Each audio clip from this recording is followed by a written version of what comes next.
Assalamualaikum warahmatullahi wabarakatuh. Kali ini Dongeng Rakyat akan menceritakan sebuah kisah tentang penjual bakso yang menggunakan cara yang tidak benar dalam berjualan. Semoga cerita ini bisa menjadi sebuah pelajaran bagi kita semua dan kita dapat mengambil hikmah dari cerita ini. Di Desa Karangsari, sebuah desa kecil yang tenang di kaki gunung, muncul seorang pedagang bakso keliling bernama Pak Jono.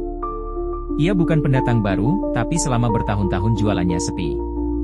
Baksonya biasa saja, bahkan sering dibilang hambar. Namun, semua berubah sekitar 6 bulan lalu. Entah bagaimana, tiba-tiba saja gerobak baksonya dipenuhi pembeli. Anak-anak, orang dewasa, bahkan para lansia berebut. Banyak yang bilang, bakso Pak Jono beda. Gurihnya nggak masuk akal. Dalam seminggu, ia bisa menjual habis 2 kali lipat dari biasanya. Orang-orang bahkan rela antre malam-malam, meski hujan. Argan, pemuda kampung yang terkenal dengan rasa ingin tahunya, awalnya tak tertarik. Tapi setelah diajak temannya, Iwan, makan bareng, ia mulai merasa ada kejanggalan. Malam itu, saat menyeruput kuah bakso, ia mencium bau samar, mirip tanah basah dan bunga Kamboja. Ia menoleh ke sekeliling, mencari asal aroma. Tapi tak ada yang aneh. Temannya lahap makan. Namun, saat akan menghabiskan mangkuknya, Argan melihat sesuatu dari balik gerobak. Sebentuk bayangan putih melintas cepat, seperti sekelebat kain kafan. Sejak malam itu, Argan tak bisa tidur nyenyak. Ia terus memikirkan aroma aneh itu, dan bayangan putih yang membuat bulu kuduknya meremang. Ia mulai mencari tahu latar belakang Pak Jono. Tak banyak yang tahu, tapi seorang tetua desa membisikkan bahwa Pak Jono pernah mendatangi seorang dukun di dusun sebelah, beberapa bulan lalu. Rasa penasaran Argan makin menjadi. Suatu malam, ia mengikuti Pak Jono pulang diam-diam. Namun alih-alih pulang ke rumah, Pak Jono mendorong gerobaknya ke arah rumah kosong dekat makam tua desa. Rumah itu sudah lama tak berpenghuni.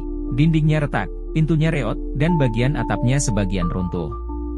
Argan bersembunyi di balik semak. Ia mengintip dari jendela kaca yang pecah. Di dalam rumah, Pak Jono menyalakan lilin merah, menaruh semangkuk kuah bakso di tengah ruangan, lalu mulai membaca sesuatu dengan suara pelan dan serak. Dan saat itulah makhluk itu muncul. Sosok pocong, kain kafannya kotor, wajahnya rusak penuh belatung, muncul dari pojok ruangan. Ia melayang perlahan ke arah semangkuk bakso, dan meludahinya. Ludahnya bukan air liur biasa. Kental, hitam, berbau busuk. Tapi anehnya, kuah itu kemudian tampak mengeluarkan uap wangi, aroma yang familiar. Aroma bakso Pak Jono. Argan mundur dengan tubuh gemetar. Tak salah lagi, ini bakso pelaris gaib. Dengan bukti cukup di tangan, ia sempat merekam dari jendela dengan ponselnya. Esoknya Argan melapor ke Ustaz desa, Ustaz Raffi. Malam berikutnya, mereka menggerebek rumah kosong itu. Bersama beberapa warga yang penasaran, mereka menunggu Pak Jono datang. Dan tepat tengah malam, ia muncul.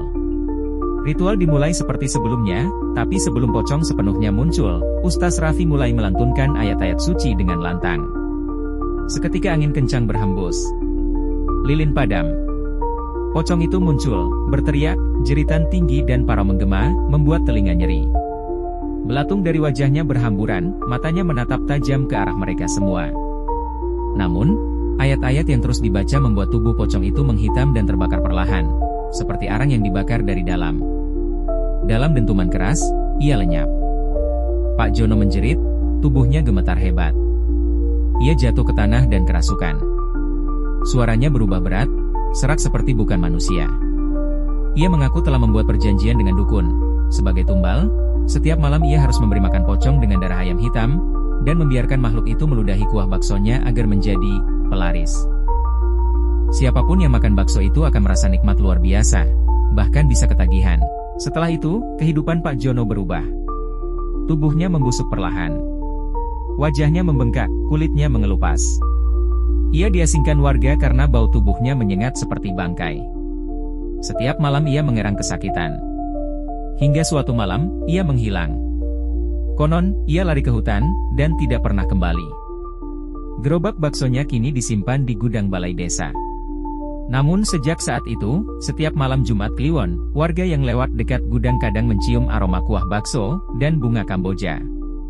Beberapa anak bersumpah pernah mendengar suara lirih, mau tambah satu mangkok lagi.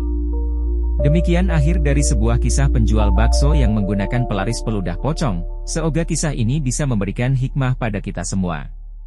Wassalamualaikum warahmatullahi wabarakatuh. Sampai jumpa di cerita-cerita selanjutnya.